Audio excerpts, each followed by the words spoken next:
So first of all, we see that the abandoned king is rejected by his own. So there they are. Jesus has been arrested there. This mob of Jewish priests and politicians and soldiers, they're dragging Jesus through the darkness of the night to the house of the high priest. This hour of darkness is truly beginning to reign. And so what does Peter do? Well, it's there in verse 54. He follows at a distance. He's not wanting to be able to be seen.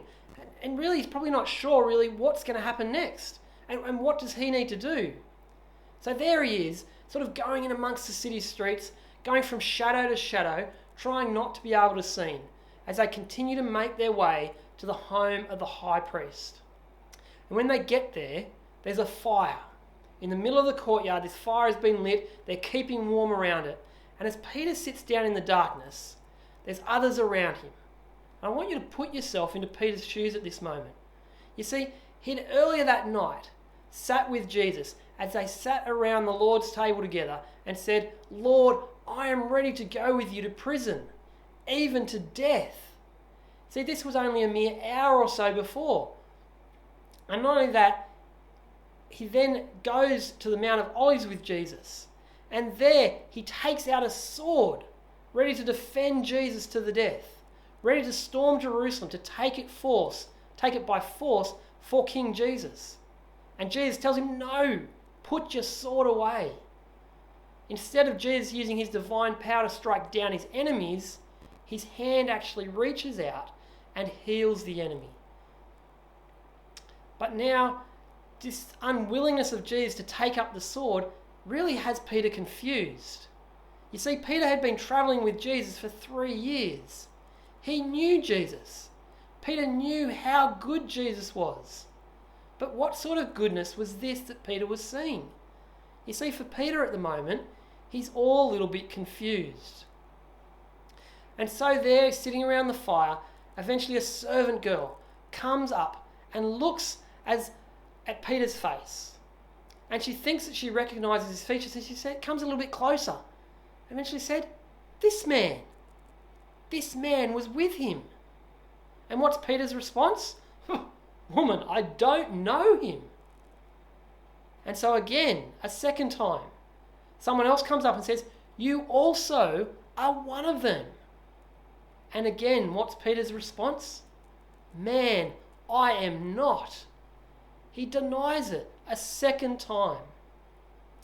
And then another hour passes, still waiting outside, and eventually another person comes up and goes, "Certainly, this fellow was with him." And what does Peter do? Well, he replies, "Man, I don't know what you're talking about. I've got no idea what you're talking about. I don't want anything to do with this guy at the moment." Peter's denied him 3 times. And then what happens? That rooster crows, loud and clear. And then Jesus turns his face and he looks at him, looking straight there at Peter. And then Peter remembers what was said. "Before the rooster crows today, you'll disown me 3 times." You see, Peter did know Jesus. He'd been Jesus' loyal follower for 3 years. But Peter didn't know Jesus as well. You see, he couldn't comprehend and understand what Jesus was actually doing. He couldn't understand how and why Jesus was allowing himself to be arrested. He didn't understand why, at this stage, he had to die. This is a pretty devastating moment for Peter. He weeps bitterly. You see, he knew that Jesus was the Messiah. He knew that he was the King sent by God. And he just denied him 3 times. He was confused. He didn't know what sort of king this was. He didn't know what sort of God that he was following. And he's rejected Jesus. And he's devastated by it because he has let his king down, this person whom he loved. Kind of reminds me of the time when I told my parents that I was quitting uni after just over 1.5 years, and I was going to stop doing uni and go and do a photography course instead. See, I could actually see the disappointment in their faces as I told them that. Yet, at the same time, I was overwhelmed with the disappointment of letting people down that I loved. I felt that I had failed them at that time. There was this sense of grief, this sense of pain, this sense of loss.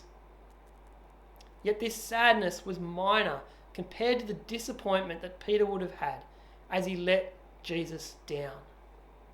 But do you remember what else Jesus said to Peter? He also said and told him that he had prayed for him, and he had prayed that his faith will not fail. You see, even the best of the best in Peter still let Jesus down. Even though it was known by Peter, and there was still this bitter disappointment. But what else does Jesus say to him? He also says, you've still got a job to do, Peter. Because when you have turned back, your job, strengthen your brothers. And that's exactly what Peter did. You've just got to have a look in the book of Acts and to see how he went about doing that. I'm wondering, do you see yourself as a follower of Jesus? I mean, like me, you probably know there are times when you haven't spoken up about Jesus when you should have.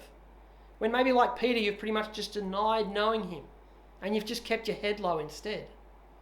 But the thing is, we know that we're all sinners, but we still get disappointed when we let God down. We need to know that this will happen at times. We do it because we're all still sinful. It's still in our DNA, this sin. But we also need to remember that God has forgiven us. He has prayed that just as he prayed for Peter, that our faith will not fail, and that instead we will then go and strengthen our brothers and sisters in Christ. You see, Jesus wasn't just rejected by his own, though, in Peter, but he was also rejected by the justice system. And Jenny's going to read that next section for us now.